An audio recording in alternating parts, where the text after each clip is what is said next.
Donnie and Dolly. The team is supported by ableauctions.ca. Closing your business? We can help. Friday, and all of today's guests are brought, and that includes Rick Ball standing by. Brought to you by Basant Motors. It's March Mayhem at Basant all month long.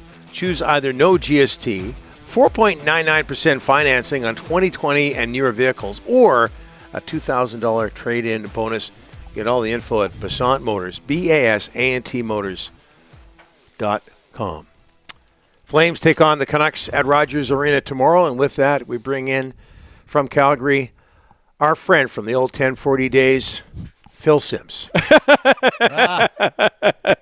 I was drunk. Oh, wow.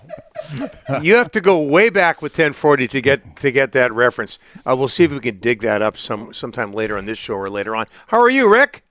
I'm terrific. Great to see you guys. Yeah, outstanding. Now, we got to ask you, because it came up earlier, did Rick ever call you, as opposed to Baller, which everybody calls you, ever call you Ballsy? Ballsy. I think he did. I learned I want a T-bone, but you can't assign yourself a nickname. Most things, I learned all of life lessons from George Costanza. So yeah, that's right. If he called me Ballsy, I was more than happy with it. Yeah. And then you had a Coco stage as well. Deep Seinfeld reference there. Hey, Rick, remind me of this. We know what's happened with the Flames this season. What were the expectations going in? They weren't that high after they missed the playoffs last year. Coaching change in the offseason. Did we lose Ballsy? Ballsy, where'd he go? No? Oh, we lost him. Yeah, he's back. We got you, Rick? There he is. Now we can't hear him. What happened? There you go. There you go. Okay. Gotcha. All right. What are the old 1040 engineers working in Calgary now? Yeah, that's right. Something's going on there, but Ed Jurok, I think, knocked something over. Nobody has any idea what we're talking about. I know. We have about 900 old references here. Exactly. Moving on, Calgary's expectations. They were not extremely high based on last season, although they only missed the playoffs by a small margin last year. In fact, it's been brought up a number of times, but the Flames had a better record than the Florida Panthers did last year. And we all know what happened with Florida, other conference, obviously. So, but a disappointing finish. You know, they make a coaching change. They've got a rookie head coach in Ryan Huska, 5 unrestricted free agents coming into the season, a rookie general manager in Craig Conroy. And I think people wonder how it was going to go. And, you know, it's been a bit of both good and bad this season, but I think the vision that Craig Conroy has and the management staff for the Flames is more for a long-term approach to this team. And with that in mind, they've traded all 5 of their UFAs, 2 of them to Vancouver. And I think the plan is very well in place now in terms of what they are and where they want to be a few years down the road. So with all that in mind, I think it's been a relatively decent season, and it's certainly in terms of acquiring prospects and draft picks, they've done an excellent job. So many storylines, a lot of them that involve Vancouver with the Calgary Flames. Rick, are you surprised as everybody else with the lack of production from Elias Lindholm since he joined the Canucks? Well, maybe a little bit because he was coming to a very good team, obviously, but he was not having a great season even in Calgary. It was definitely his worst year in quite a while. So maybe it's a continuation of that. I know Rick Tocchet made a comment the other day that, you know, he's dealing with something in terms of an injury, perhaps. So that makes sense to me. He's a really good player, guys. I watched him play. Other than the first couple of years when he was in Carolina, I've seen the bulk of his career in Calgary, and he is an excellent player. A really solid 200-foot responsible center iceman who can play different ways. I mean, when he was playing with Gaudreau and Tkachuk, put up a ton of points. When he wasn't playing with those guys, really good player in his own end of the rink. So I don't think the Canucks and the Canuck fans have seen the best of Elias Lindholm, but it's been a continuation of the way this year started. It just hasn't gone very well for him. So, you know, there's more there. I don't think he's done. He's going to be 30 next year, but some guys deal differently with not having a contract extension, right? A lot of guys play their best seasons when they're trying to get a new deal. And maybe for some guys, the uncertainty's a bit of a weight on their shoulders. I'm not sure. Like, only Elias knows for sure what's going on between his ears. But I wonder, having watched him play all this season, if that's a factor. there may be other things going on, but he's definitely better than he's been either with Vancouver or with Calgary this season. Hey, Rick, no team got hit with departures at the trade deadline like Calgary did. I mean, Zadorov, Lindholm, Tanev, Hanifin. Man, that's a lot of good hockey players to leave in one season, mid-season. But, yeah. I mean, the Calgary fans must be going, what's going on here? That's a good chunk of your team and good players. Well, that's true, Rick, except I think the fans are on board with the plan, right? I think they realized they were stuck in a position where, I mean, they could have signed some of those because they tried. They tried to get Hanifin signed. There were 2 different times this season where it looked like it was going to happen, and then it didn't. And I think that was mainly on his part because he wanted to see where the team was going in terms of the future and did he want to be a part of it. It wasn't so much about Calgary, though. He is an American player who made it clear once he did say he would be traded that he wanted to go to the States. But, you know, Tanev, I think, wanted to come back. Lindholm wanted to come back. That was a money issue. I know Tyler Toffoli, who they traded in the offseason, was interested in staying. But that's a home run for Craig Conroy. His first trade, he gets Yegor Sharangovich back from New Jersey and a draft pick. And Sharangovich is 6 years younger and has been just terrific. So, you know, I think it's been part of a conscious effort to build for the future. And out of all those trades, the 5 guys they dealt, Rick, all 5 UFAs at the end of the season were traded.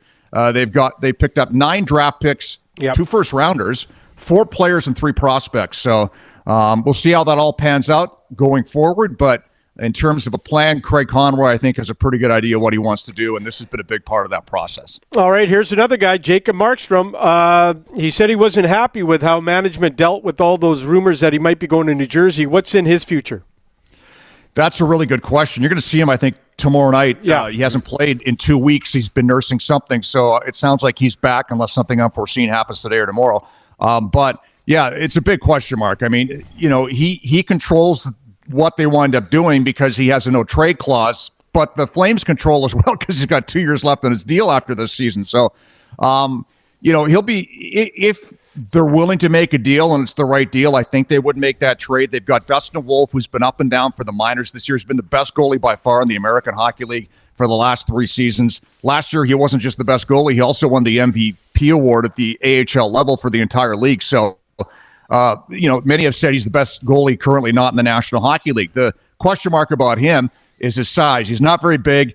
They say he's 6 feet. That might be a little optimistic. He's quite slight. So, you know, in an era of 6'4", 210-pound goaltenders, he doesn't really fit that bill. But, man, when he's on his game, he's terrific, incredibly athletic, very mobile. He's done it at every level. He's shaken off all the critics at the Western Hockey League level, at the American Hockey League level. It wouldn't surprise me at all if he's going to do it at some point in a regular role at the National Hockey League level. So if he gets a long run here over the course of the final month of the season, and the Flames are very confident that he is a legitimate National Hockey League goaltender, it makes the decision to move Markstrom, if they do wind up doing that, a bit easier.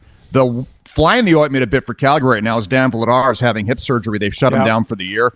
And how does that impact him going forward as well? So there's a lot of question marks about Calgary's goaltending and whether or not Markstrom is part of that equation in the next couple of seasons. You know, your guess is as good as mine. Where's Andrei Kuzmenko's game at, Rick? He's been in and out of the lineup. He looked really good early when he got here. He got banged up a little bit, came back.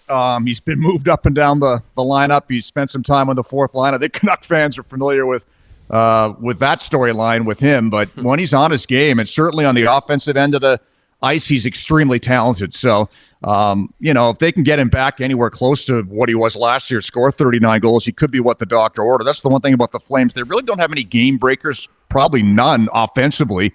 When they're playing well, it's a full 4-line, you know, 3-pairing effort and good goaltending.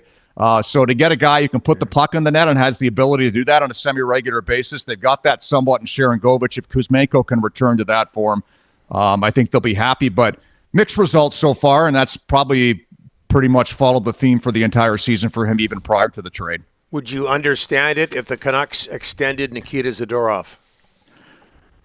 Well, he's an interesting player because he's such a good skater for a guy his size at, you know, 6'6", 250.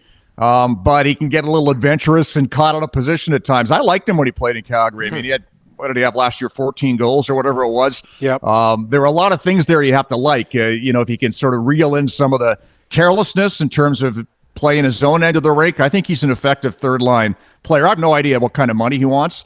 So it'll ultimately, like most things when it comes to sports, come down to the bottom line. But I'd keep him around, and based on what I saw to him, especially a couple of years ago when the Flames had that great season, him and Eric Branson were a terrific third pairing and extremely physical and very effective when they were playing well. So in the right role, I think he's a guy you might want to keep around at the right price point. Okay, and quickly, Rick, we could go on and on. Like I said, there's so many Vancouver connections with Calgary, and on top of the rivalry. But the latest on the Flames facility, new facility. Yeah. Well, it's going ahead. So everything's been signed off. The province is contributing money to the overall project, not directly to the arena, but all the infrastructure around it. The city's in. The team is in. They've already done a bunch of the prep work in terms of utilities. It's going on right now, although we had a big dump of snow over the last couple of days, so that's probably slowed it down a bit. So I think what's going to wind up happening, nothing official's been announced, but rumors are they'll start officially constructing in the summer, and it'll open for the 2027-2028 season. So a 3-year build, and I'm so excited. I mean, the Saddledome has got a great history. Mm-hmm. It's got some things about it that are fantastic, but as a guy who sees every rink in the league, it's so outdated in every other aspect in terms of amenities. It needs to be replaced, and the fact that it's happening after a previous deal fell through is great news for hockey fans here in Calgary. And 3 years away, so looking forward to it. Like I say, Rick, we could go on and on. It's just great to hear from you. I really appreciate this, and I can't say enough about how great it is to get you on the air here. Yeah, well, great seeing you guys. I just realized you can probably see this. My wife got me this because I'm a big fan of this guy. But if you look over my shoulder, if you can see it, I'm going to tip up.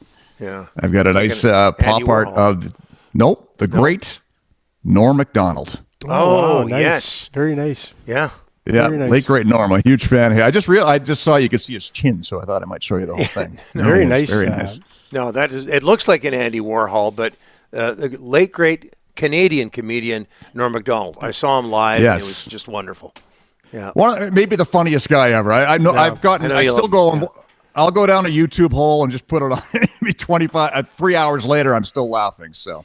Yeah. It makes sense. No, you like your comedians, Rick. I always remember your interview on 1040 with Dennis Miller. It was gold. He was great. It was gold. Yeah. No.